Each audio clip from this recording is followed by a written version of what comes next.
ক্ষেত্রে আমার বলার মতো আমি আমাদের এই পূজা উদযাপন কমিটি থাকেন বৃন্দাবন দাস, গোলাবাড়ি, নবাবগঞ্জ। যেখানে স্ত্রী শব্দটা থাকে সেখানে কিন্তু ধরে নেওয়া হয় যেটাই বাংলাদেশ আওয়ামী লীগ বঙ্গবন্ধুর আদর্শের মানুষ। এবং সর্বোপরি বাংলাদেশ সৃষ্টির সেই শুরু থেকে আজ শুধু সরকার নয়, সর্বস্তরের মানুষ যাদের একটু সমাজে অবস্থান আছে তারাই কিন্তু হাত বাড়িয়ে দিয়েছে।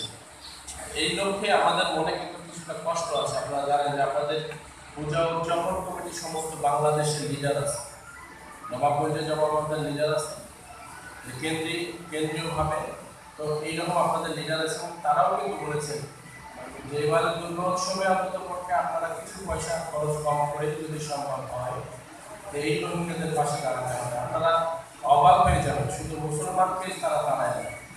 আমি যেদিন ত্রাণ বিতরণ করতে যাই আমি নিজে দেখেছি অনেক শাখা সিঁদুর পরা হিন্দু মহিলা বাচ্চা কাচ্চা নিয়ে পথের ধারে দাঁড়িয়ে আছে। এবং সেই সময়ে সেখানকার জেলা প্রশাসন কর্তৃক যে তালিকাটা আমি পেয়েছিলাম সেখানে প্রায় 123 ঘর সেই সময় কিন্তু আসছিল। আমার ধারণা ইতিমধ্যে আরও এরকম 200 ঘর যে সেখানে আসেনি তা বলা যাবে। তো হিন্দুদেরকেও কিন্তু তারা দাঁড়িয়ে গেছে সেখানে, জায়গা দিচ্ছে না। তো আমি কথাগুলো বলার উদ্দেশ্য একটাই, আপনারা জানেন ব্যক্তিগতভাবে প্রত্যেকবারই কিছু না কিছু আপনাদের সঙ্গে শরীর করি। এবারও হব, গতবার 10,000 টাকা দিয়েছিলাম, তো এবার সেটাকে আমি 5,000 টাকা আমি প্রত্যেক মন্দিরে দেবো এবং এটা নিয়ে আপনারা সন্তুষ্ট থাকবেন। তবে আমি চেষ্টা করব আপনাদের প্রত্যেকটা মন্দিরে গিয়ে এই টাকা যেন আমরা দিয়ে আসতে পারি। আর যদি সম্ভব না হয় আপনাদের নাম্বার আছে, নাম্বারের মাধ্যমে আমার বিয়ে বাবার সহকারী যারা আছে তারা অন্ততপক্ষে আপনাদের এই নাম্বারে যোগাযোগ করে বিকাশ নাম্বার নেবে এবং সেখানে টাকাটা যথাযথভাবে আপনারা পেয়ে যাবেন।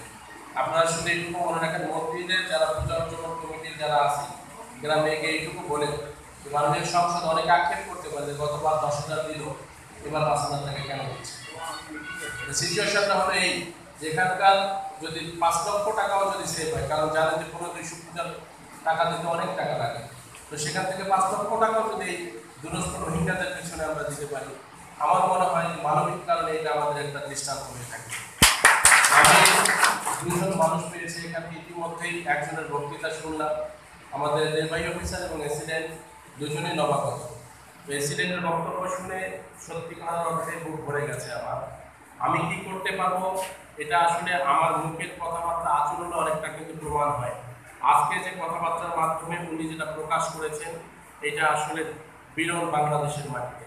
কারণ মানুষ কথা আমরা অনেক কিছুই বলতে পারি, কিন্তু রাজ্যক্ষেত্রে অনেক কিছু